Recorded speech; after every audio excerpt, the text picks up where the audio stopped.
Hello, everyone.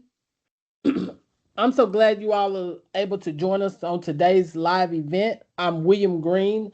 I am the Publicity and Outreach Co Chair for the Executive Committee of the Association of CMPs. While we wait for you all to get settled in, I share a few housekeeping items. We invite you to keep the convos going in the chat. We have a question and answer feature available, so we don't miss questions from the chat. You may want to mute your Microsoft Teams notifications during this meeting, as our chat can be quite lively. You're welcome to have your cameras on. Mics will be disabled as the speakers share their thoughts. Our next certified nonprofit professional cohort begins September the 14th. Please mark your calendars. September the 14th, 2026. If you're ready to take the next step, you'll find more info in the chat. Today's session is brought to you by the Association of CMPs, the professional organization of certified nonprofit professionals. One way the association supports its membership is by hosting sessions on topics that are on the minds of nonprofit professionals and our CMP learners. These events are always free. If you would like to support the Alliance to continue this free webinar, check the chat. We've dropped a link for ways to donate. Thank you for your support. Now, one of the major things that I'm excited about today, our speaker is Edric Martin. Before we dive into today's session, here's a bit more about Edric.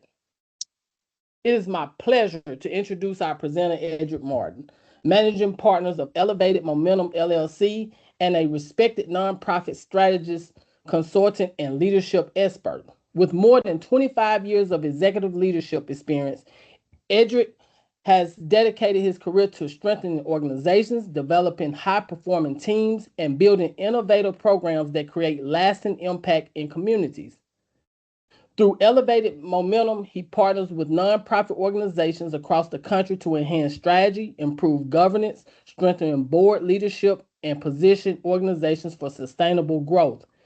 Edric leadership experience includes serving as Chief Operating Officer for the YMCA of Metropolitan Fort Worth, and he holds a Master of Science in Nonprofit and Organizational Management from LSU Shreveport.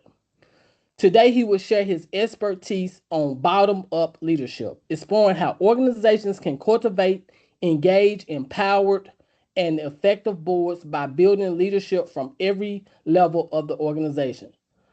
Please join me in giving a warm round of applause to Edric Martin. Take it away, Edric. Thank you, William. Appreciate that introduction. Good morning or afternoon to everyone, whichever time zone you are in.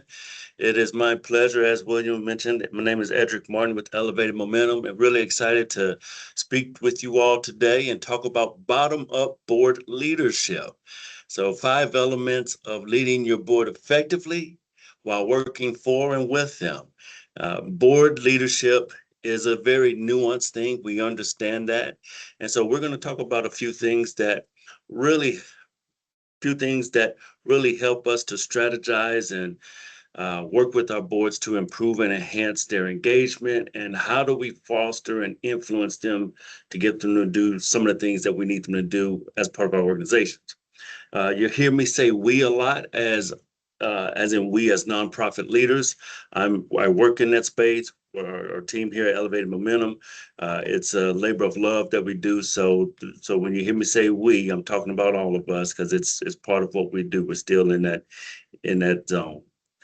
All right. So a couple of things. If you have questions at any point in time, you can put in the chat. We'll try to catch them, but there'll be time at the end also for the Q&A. So I will go ahead and share my screen with you all.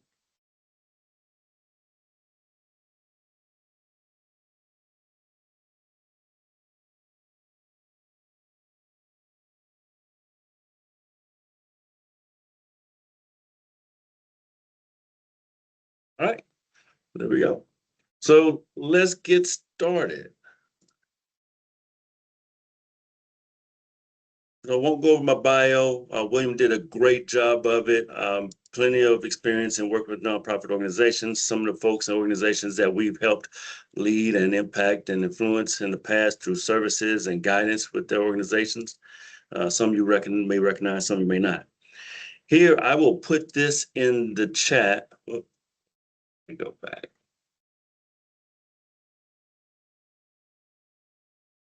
We get this bar off. Let's see here. There we go. All right.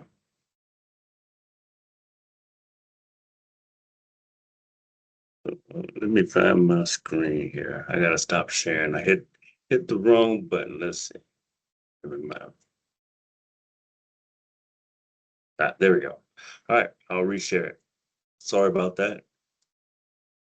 Okay, so we'll be putting this in the chat. This box here. Um, There's a link in the chat. There's a link on this page. This is a survey. We'll put that in there in a second. This is a board development assessment. So know your score. You'll get to rate your organization in board development and really get to figure out where does your board stand when we're talking about board development. So we'll put that in the chat. You'll get a score at the end and you'll be able to see this really useful tool and it'll tell you what some of the tendencies are of organizations that fall within your score range. So, all right. So this is a little bit of participation, requires a little bit of participation from you all. What is a challenge that you are experiencing within your organization regarding working with your board and leading your board?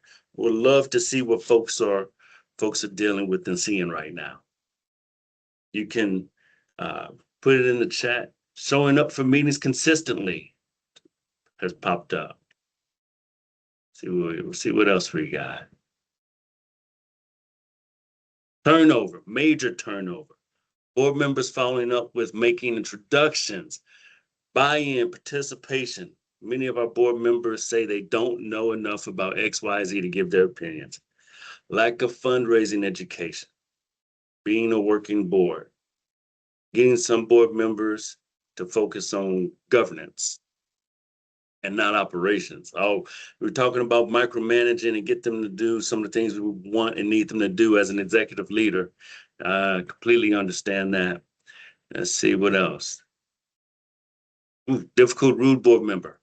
I've been there as a board president, as a board member, as an executive director. There's always one that pops up at some point in time over time. Not all are committing to attending fundraising and contributing and taking ownership of recruiting and onboarding. All right, so those are really good. And those are not uncommon themes that we see and hear a lot of the time. And so when we talk about it, you'll see a couple of these themes that pop up. It's not just you. It's not just your organization. As much as we think it's just our organization, it's not always just our organization is what we're experiencing. So what do we mean by managing up? Well, we're talking about influence on our board, leading them from our executive seat. And in our executive seat, we see trends. So some of the trends you may be experiencing and seeing yourself is you've got one or two board members whose priorities don't align with the organization's strategic initiatives. Does anyone identify with that? Put a yes, that's me in the chat, right? 30% of organizations are performing, only 30% of organizations are performing board evaluations. And we talk about board evaluations a little bit here and connect that dot because that helps to inform board members, and we're going to do a deep dive on it, inform our board members of what are the expectations, right? How are they helping with the strategic initiatives or in alignment with the strategic initiatives?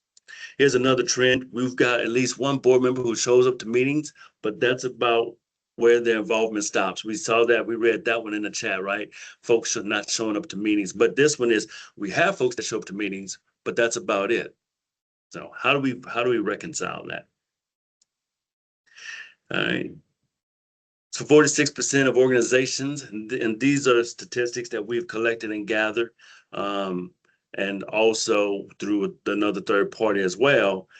A lot of boards and organizations don't have a group on the board that is actively responsible for making sure that the expectations of the board members of their peers are being met. And then you don't have a dedicated group that's accountable for engagement, accountable for recruitment, accountable for board effectiveness beyond having what a nominating committee. So only 64% of organizations, I mean, 64% of organizations do not have an active board development committee. And when we talk about board development, in our space, the word development means fundraising a lot, most of the time. But we're talking about board development committee, as in fostering growth, fostering systems, building the culture, developing our board members, new and existing board members. So when there's a misalignment in engagement and governance, we see these things pop up. There's operational costs, there's staff time, staff are doing double the work, sometimes, especially if it's a organization that's supposed to have a working board, right? That we believe it's a working board. The activities go along with it being a working board, but it they're not as engaged as we need them to be. So executive overload, financial costs, right? Misfunding opportunities, uh, poor audit findings if we're not being strategic and having them do their fulfill their roles. We all know about the fiduciary responsibilities of our board members.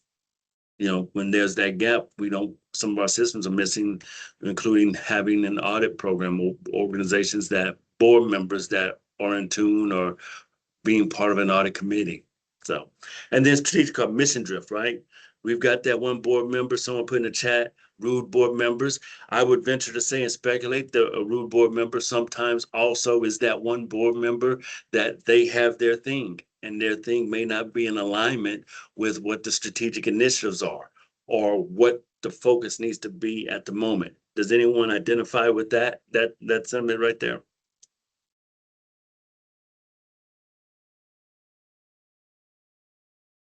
There we go. Also, a couple of hand raises there. Yep. So not unique. It's that movie has been played over and over again. So how do we fix that? How do we reconcile it? Well, we're going to talk about these concepts now. Leadership. Let's influence them.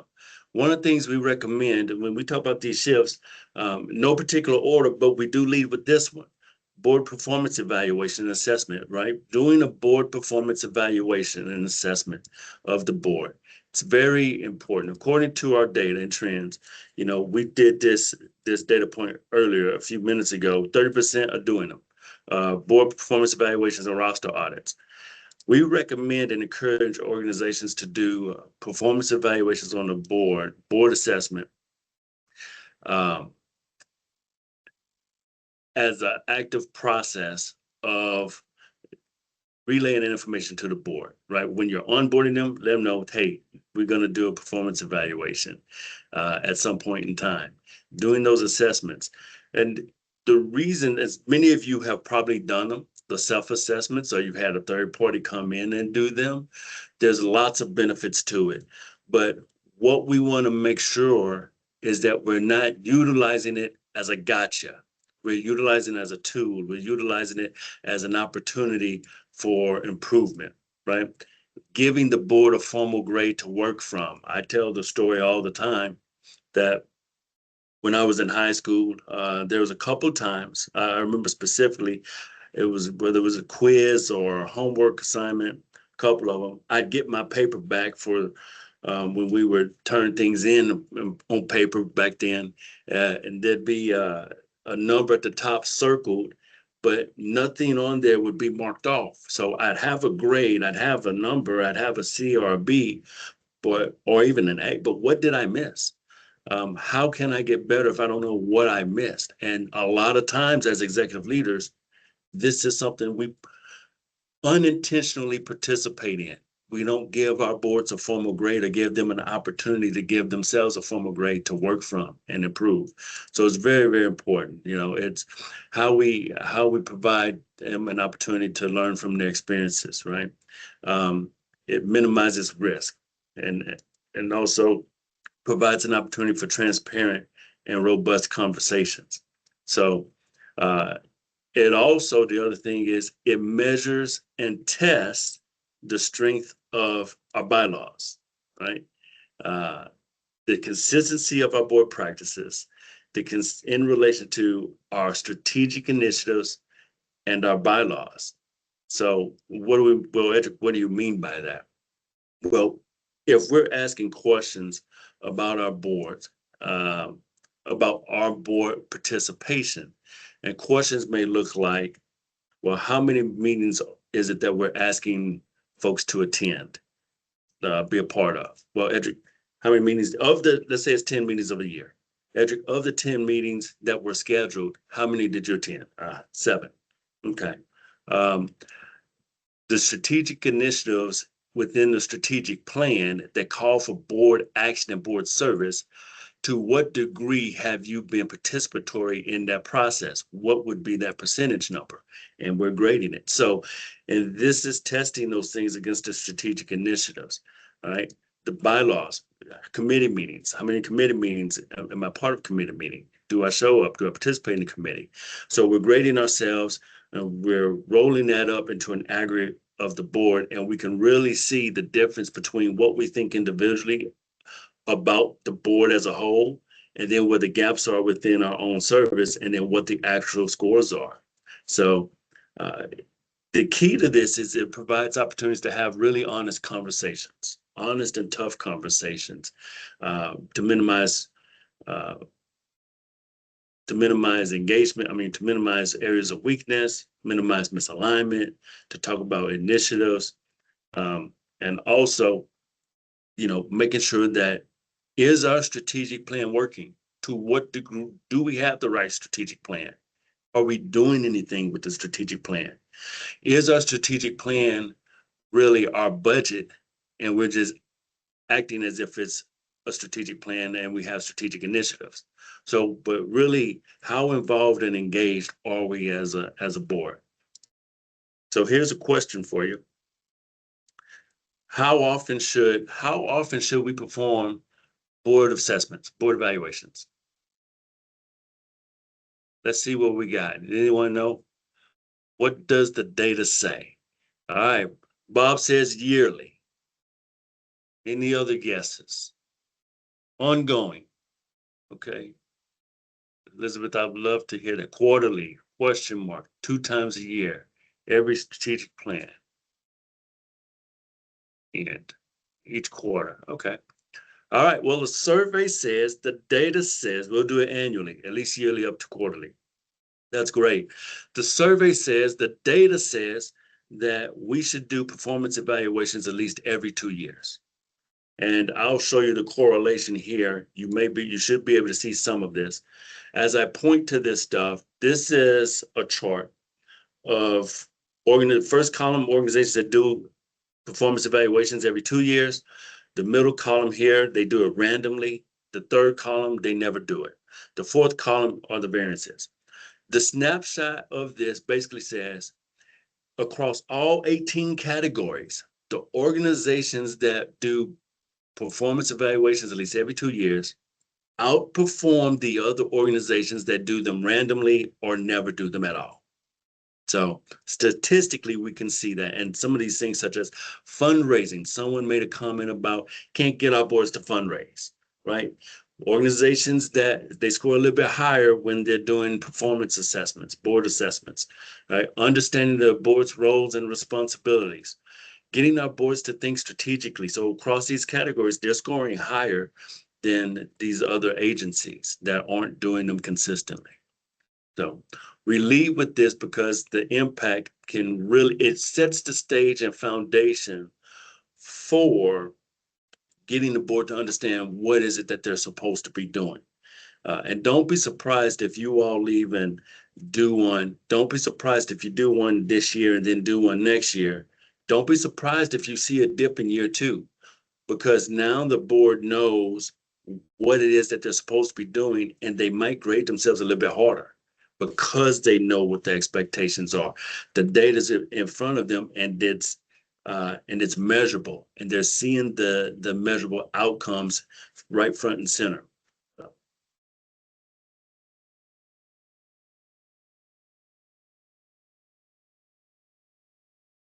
So the next thing we want to highlight is that helps with this stuff is developing a board member commitment form.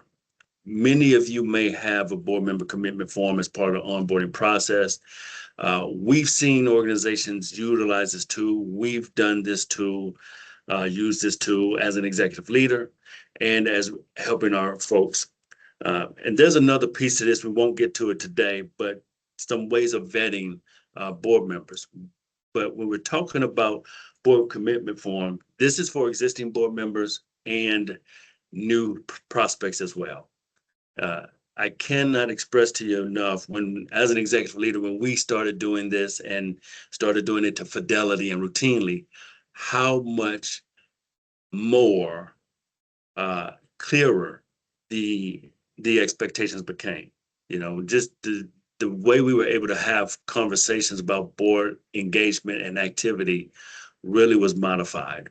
So one of the outcomes that we experience and that we see organizations that do this experience is minimizing misalignment, right, of current volunteers. We're getting our current volunteers to sign this commitment form every year, whether it's when we're doing new board terms, when it's new budget season, or a new strategic plan, strategic initiatives, but doing it annually. We recommend that this is something that's done annually. As our strategic initiatives change, we put in there what our strategic initiatives are.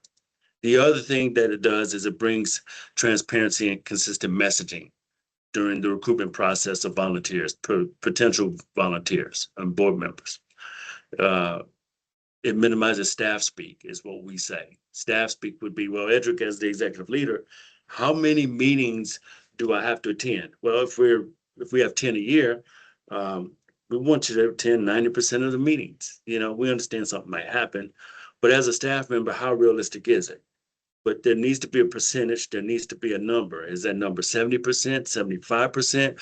But something that they know what they're signing up for. And then also, as an existing board member, last year I only attended 40% of meetings, right?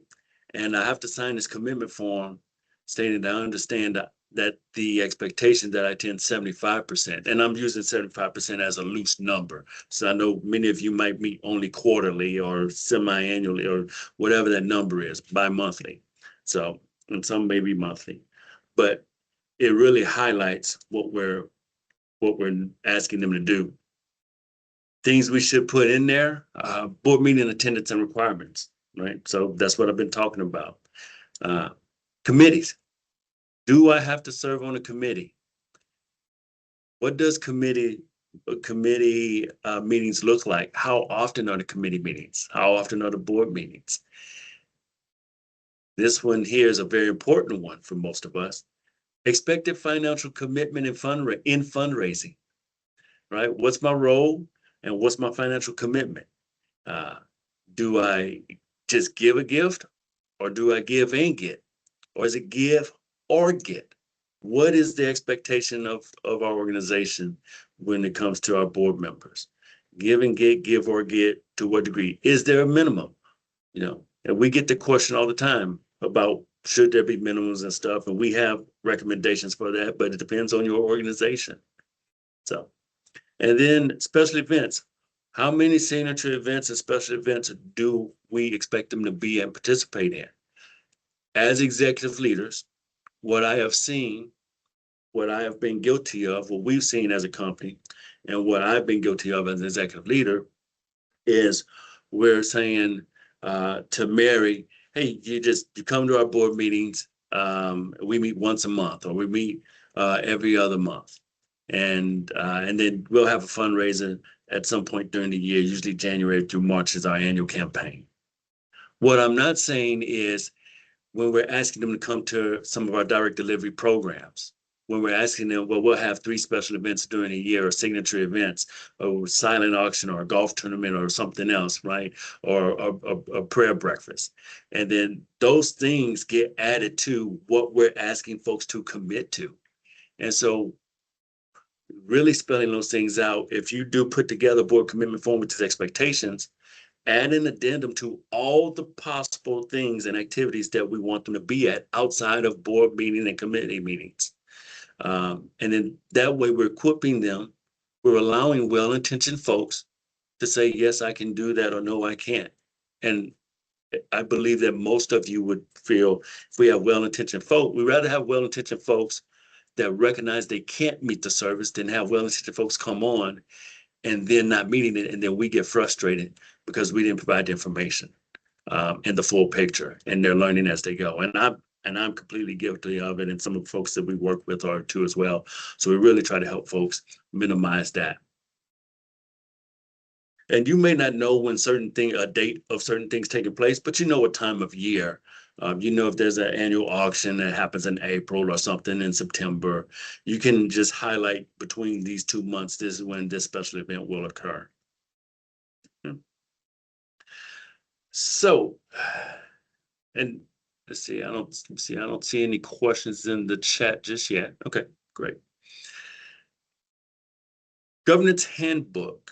So one thing that we talk about and really encourage organizations to do is to make sure that they have a board governance handbook.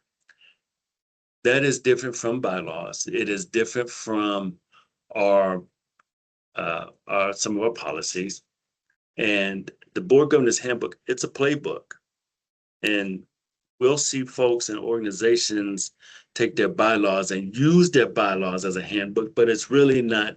Bylaws aren't comprehensive enough. Bylaws say, here's how the organization is basically structured and some of the things that we call for the board to do in our practices. Right? This is a playbook. It outlines our responsibilities. It outlines the responsibilities for the board members. We look at it as a sandbox. When we've seen, I didn't say something at the beginning, there's 2 areas of pushback that we'll see in some of the stuff that we're talking about. We'll see boards provide a little bit of pushback for that performance assessment. We've always done things this way, or we think we're doing well, or do we really need one? Why do we need one? So we see that. In the inverse, where we see executive leaders do a pushback, is in the governance handbook, because they feel like, well, our experience is that they feel like it strips them, the executive leaders, of power, which it does not. This is to let folks know, outline, here's the board sandbox and how big it is and that they can play in. Here's the executive leader sandbox and how big it is. And then here's where those 2 sandboxes overlap. So we're really good, useful tool for that in spelling that out. The other thing is, it takes a lot of things off the table, and we believe that any executive leader that is worth their weight in gold provides a sense of transparency to the board and embeds things in here. It gets the board to embed things in here, because this is something that has to be adopted by the board, approved by the board, and fostered by the board. Embeds things in here, accountability practices for the board. So here's some of the things that why, right? It provides clarity of the role for the board members. Of course, many of you probably provide job descriptions for the board members. This will include some of that, right? But also continuity, right? Talks about consistent standards for the board. And then what about clear expectations, in providing oversight to the CEO? We worked with the client. And as the CEO, we were asking about the evaluation. Turns out the board never evaluated her. And she was having frustrations with the board. And we told her, our counsel was to make sure you get your board, ask for an evaluation as a way to protect yourself. So, but we're embedding these policies. How does the board uh, review the CEO and the executive leader. It's important, right? Make sure that that is a written process and it's not off of feelings. And if there's some conflict, then the board leadership can't just talk about, uh, go off of how they're feeling about you all as a leader, but rather what are the metrics that you're being governed by that you're responsible for, right? What is that consistent process? Onboarding. So this spells out the onboarding piece for the board members and the infrastructure within the organization, right? Education, onboarding, how we're equipping folks so to serve. And then process of disputes and challenges. The next 2 pages will be basically 10 things that we should include in our board development, in our board governance handbook. Some of these things are very familiar, of course. And when we talk about this session, a lot of it's not rocket science. Some of this, a lot of you are already doing. Some is a refresher, and some to where you say, we need to get back to that. But obviously, the mission and vision is ongoing. But defining roles and responsibilities of the collective and the individual board member here in column 2, right? Outlining that fiduciary responsibility, eh, having those bylaws in there, board expectations and performance standards. So this is where we have the job description of the board, the conflict of interest policies, right? The attendance and engagement requirements, the fundraising expectations and commitments. So all of that good stuff. Board structure, same thing, that bylaws will determine that, but you're spelling this out. It's a little bit more robust, right? Not just that we have committees, but how do the committees function? How often do the committees meet, even ad hoc committees? What are the positions on the committees? What does the organizational chart of the board looks like, and the classes, as well as the organizational chart of the team, the staff team.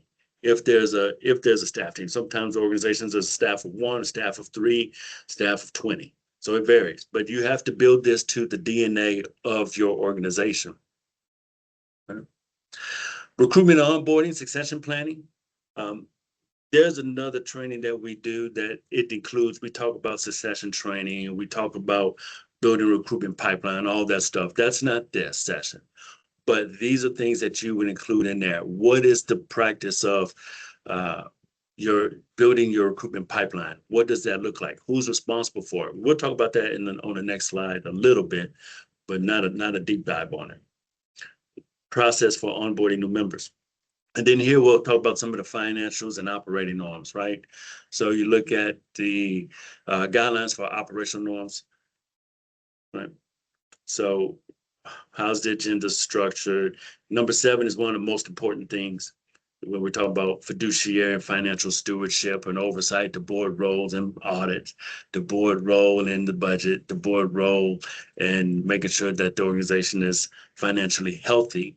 And sometimes that means getting our boards to be more active in fundraising and in philanthropy, and getting them to understand that not all philanthropy is fundraising, not all fundraising is philanthropy, but spelling that out here, right? Uh, Signatories and thresholds, making sure that that's clear and that protects the executive leader for sure. And then the fundraising roles of stewardship. So accountability, metrics, here we go, CEO evaluation process. And then if you're having trouble, if you're one of those organizations that's having trouble getting the board to do a self-assessment, this is where you put it in there. Hey, our governance handbook calls for us to do a board assessment every year or every other year, whatever that is. And in that way, the board feels compelled to check that box.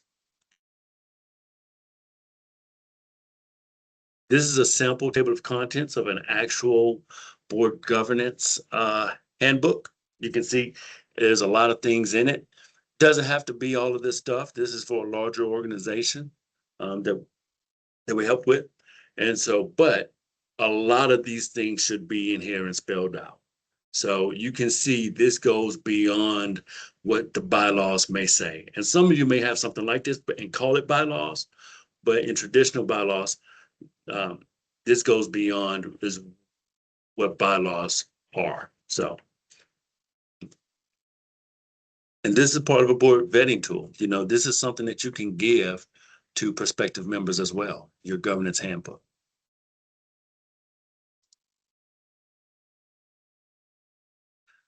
So the next thing that we talk about, oh yeah, Elizabeth, appreciate treatment of staff. Yeah, that's an important, that's an important one in there.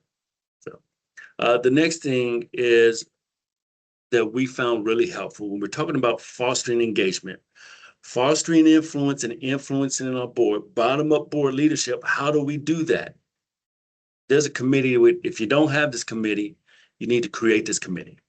And if you have a smaller board, you need to make sure that you add enough board members to where you can have committees, and we're not that we are being good stewards of our volunteers' times, and we're not overworking folks, which I know is always a concern for us in our space when we're doing direct delivery of services and programs. But we're talking about doing a board development committee that I mentioned in the beginning. Only 30% of folks have one, a board development and audit committee.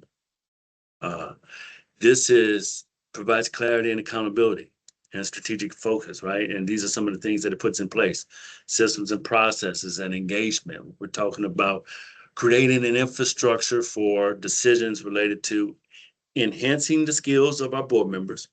So this board development committee is not just about recruitment.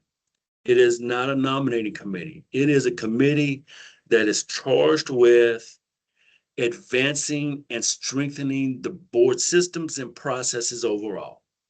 Board development committee, developing the board, right? So enhancing the skills of the board, outlining educational opportunities for the board, putting these systems and processes in place, formalizing a system. While it's not just a nominating committee, how are we formalizing the nomination process and the identification process of prospective board members? What does that look like? The board development committee is charged with that.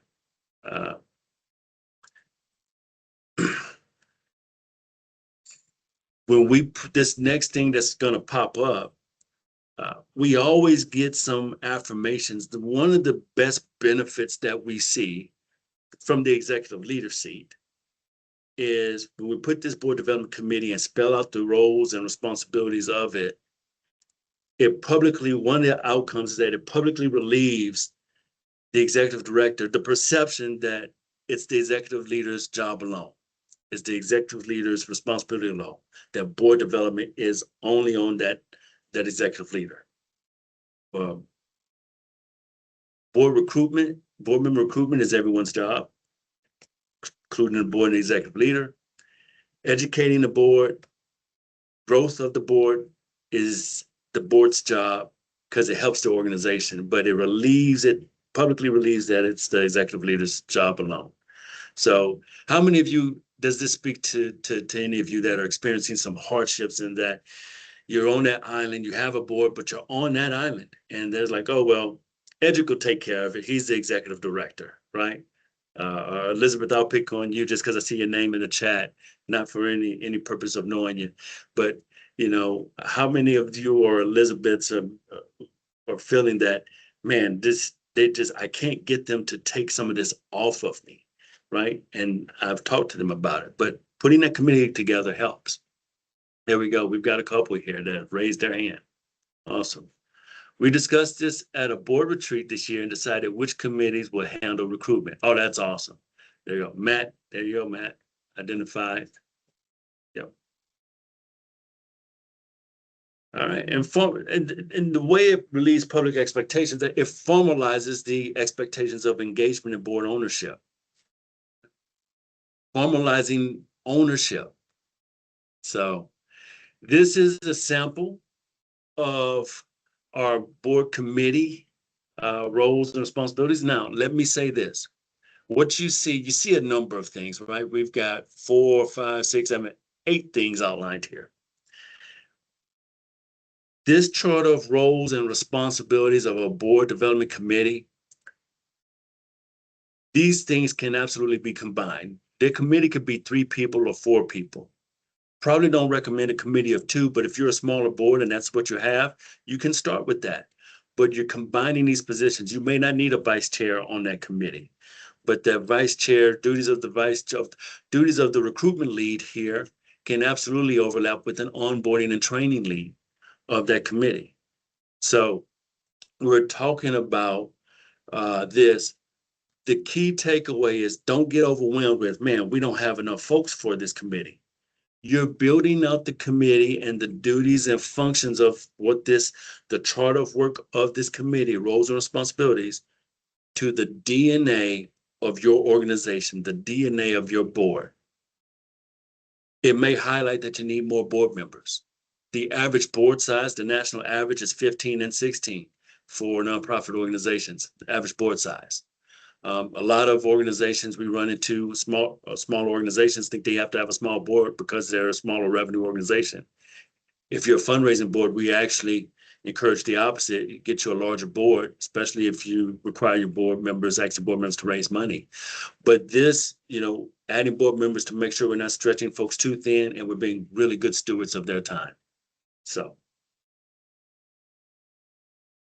build it to the DNA of your organization. It's a good loose example.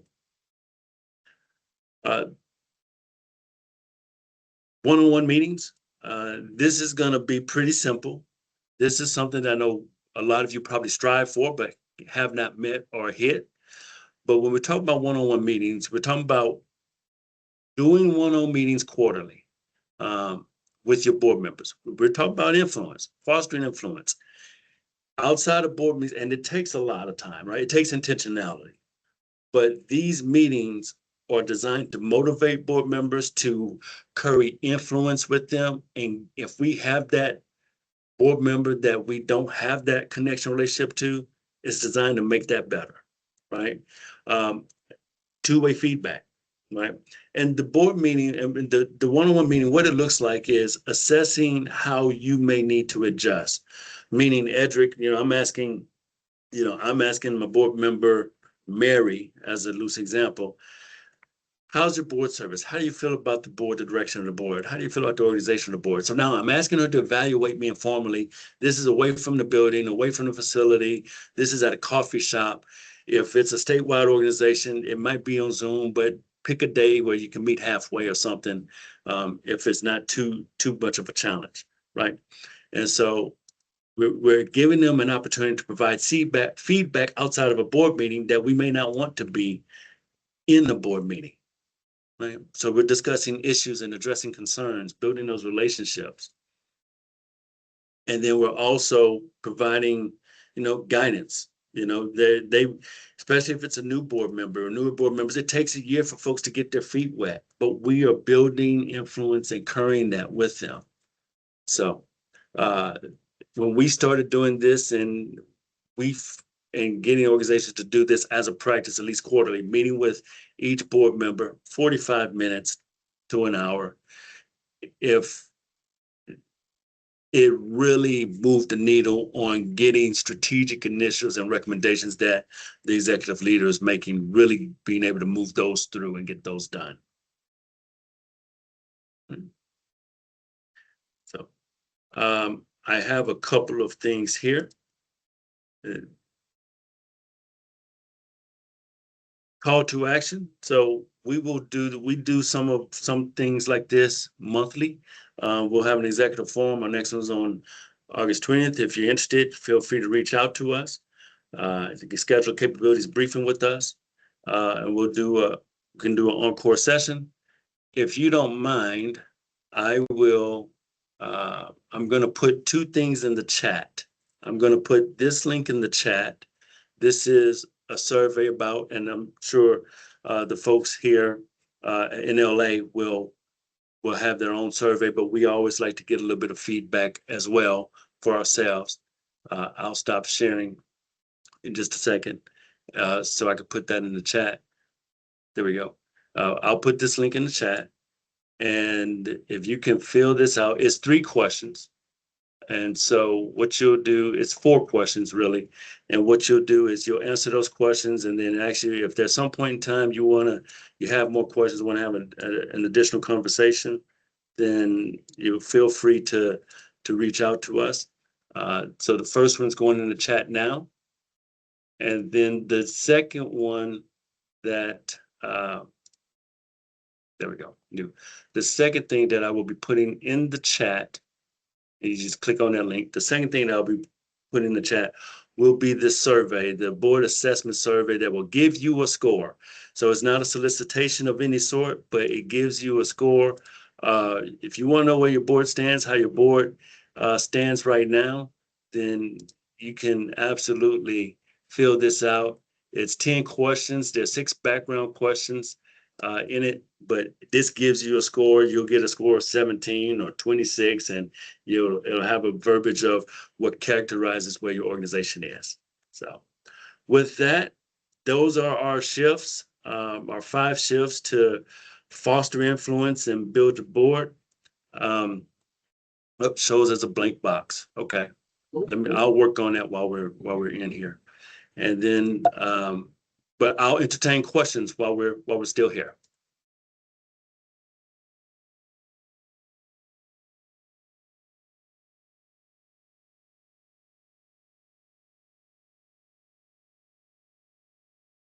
Oh, it seemed to be, I'm just hang on.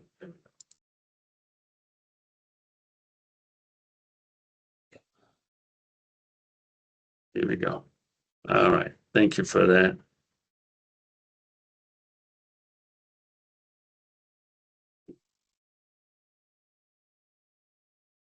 All right. Let's try that one. There we go. Let me know if that works. All right. If it works now. That one works? Okay, perfect. I'll do the same thing with the other one. Thank you. All right. And then the board assessment.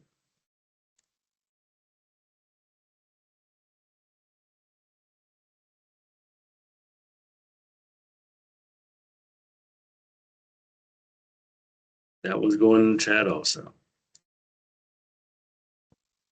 All right. Any questions? Happy to entertain and try to help the best we can.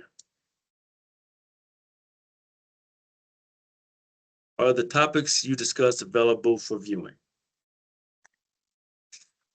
Robert, topics I discussed available for viewing? Yes. So we'll send this out. I think the NLA will send this out to you. Everyone will get a copy. That's correct, right, William? That's correct. Yeah. Oh, there's questions in the Q&A that are not in the chat. Okay, let me bounce to it. All right. There we go. All right, thank you. Would it be plausible to have governance committee incorporate board development, or do you think it should stay fully separate? No, it can be the governance committee can adopt itself as being the board development committee. So absolutely, the governance committee can be the board development committee. But you got to make sure that the charge of the governance committee are those of the board development committee. All right. Let's see. Angelica asks, any advice on co-executive leadership models working with boards? Co-executive. So I think, Angelica, if you're still on, if I think you're asking about like co-chairs or co-presidents, we have seen that work. Usually it's done in the short term when there's a transition year of there needs to be a new board leadership, but no one wants to do it on their own, or they think they might not have enough time or uncertain, and there's a co-chair. It can work, but systems and processes need to be in place, but and defining what the decision-making structure and tree is, right? Who's contacting what folks, who's leading the peers, because it can get murky when you have co-leadership.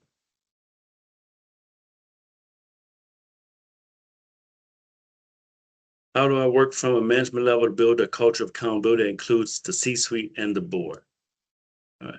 Management level. Okay, so if you're to include the C-suite and the board, I think you got to start with one of the smaller pieces and build up to the larger pieces.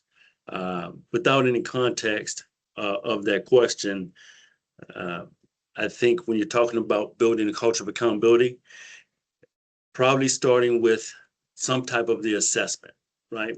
You can do, there's two pieces. There's assessments out there that survey the staff and the board, and parts that do just the board itself. And you're putting those metrics into place and measuring where they are. And then from there is when you have a strategy day to foster accountability.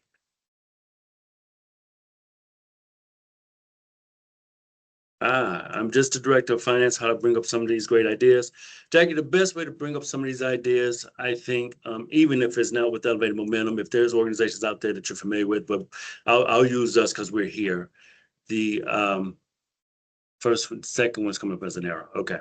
And what we'll do, if that second survey is coming up as an error, I'll send them the link, the link, and if you all can send that out, that board assessment survey, it's free. That'll be helpful for folks. Let's see. So bringing up these ideas, I would say start with the type of an assessment, some type of assessment, right? And having a meeting on how can we improve and make accountability better. Right. Thanks, Jaleesa. All right, and I think, how am I doing on time?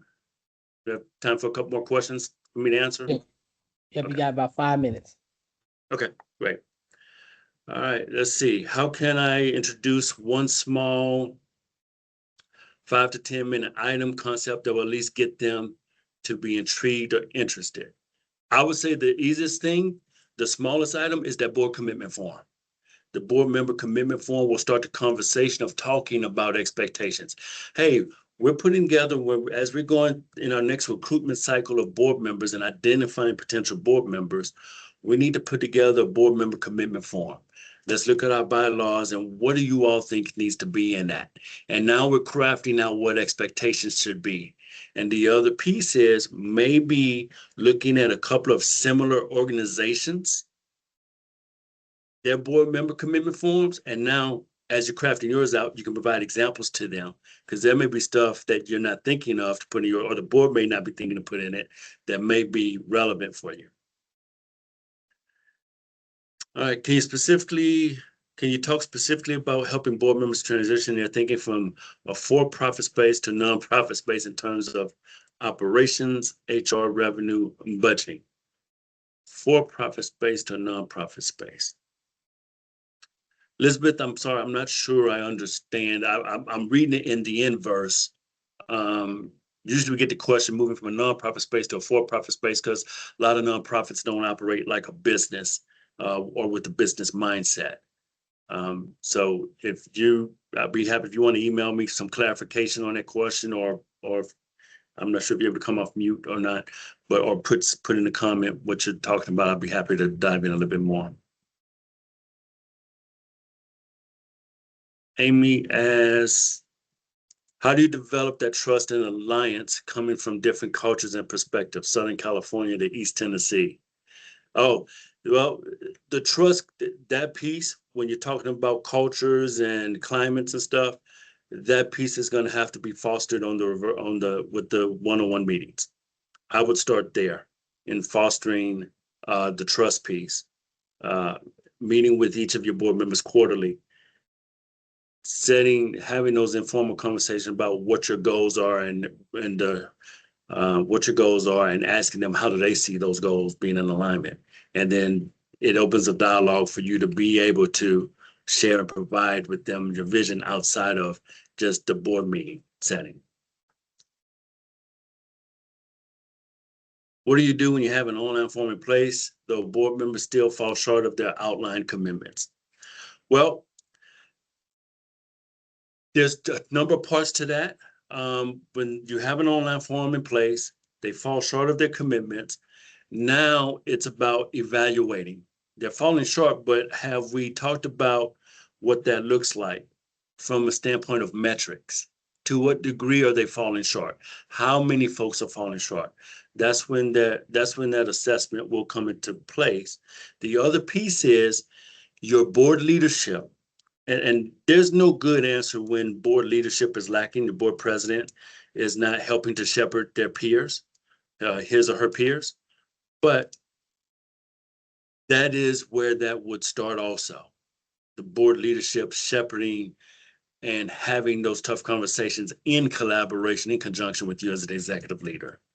So the metrics of the board assessment, to what degree are they falling short, how it's impacting the organization, and getting and having a conversation with the board leadership to foster and talk about their peers.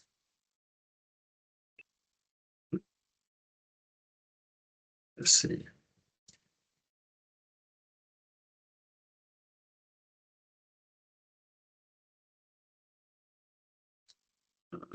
Check.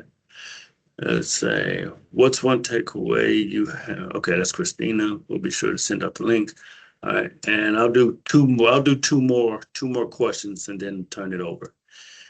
Is the board evaluation useful to have my board complete? If not, any suggestions, resources, developing a survey for them as a start? Yeah, the board evaluation, there's a number of things out there. We do assessments. We also, board source is a good assessment. It is a very useful tool. Um, if you have the ability to do a third party, even if you don't utilize us, when it's time to do the assessment, it takes some of the awkwardness off of the executive leader and the board president. It's like listening to your parents have them do something, them telling you what to do, but then someone tells you what to do. It makes a little bit more sense when we were teenagers or in college, right? So it carries a little bit more weight. And then last one here, how do you handle a returning board member that wants to go back to the old way and tries to control the day and the operations, yet does not do her work in her board role? Well, that gets into succession planning, that gets into board roles, and that gets into the board leadership taking control and having a conversation of, if she's not doing her own thing, then there needs to be a conversation with the board leadership and fulfilling her role and expectations, and then having a conversation. Hey, Lisa, here's what this is called for. We're having a little bit of heartburn about you having heartburn. Please tell us why. All right. Andrew, I'll one turn it more back over. question. I think that was a phenomenal question Okay. from Community Center Spirit Lake. They said they have senior staff members present or join a board meeting at least once a month, plus join for the retreat. How often do you recommend board members hear from their staff? Oh, how often do we have recommend having board members hear from their staff? Mm-hmm. Our recommendation, look, we believe in transparency. Unless it's something that needs to go into executive session, we encourage staff members to be at board meetings and to even do a report or a state of the department or a state of the agency, what's going on. It helps the board to connect to the direct delivery of things that are taking place. I think that answers your question.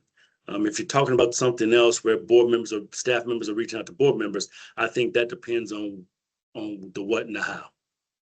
I think it's more so how do some boards frown upon staff members joining board meetings. It's just really how your organization is conducted.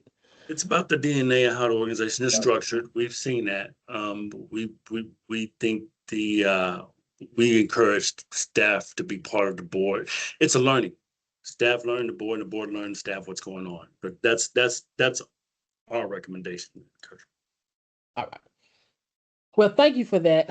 I want to thank everyone on the call. Edric, thank you so much for sharing your insights. We'll be sure to send the recordings to the participants on this call. As a reminder, the Association of CMPs hosts events like this throughout the year. For more information, check out our upcoming events page. Also, you can donate and help us continue these free sessions by clicking the link in the chat. We also, and most importantly, we invite you to take a brief survey to share your feedback on today's webinar. And personally, I want to thank everybody on this call. Edric, thank you again. This is much needed because board governance is and creation is vital to any organization. So thank you all. Thank you all. Glad to be here. Yeah, have a good one.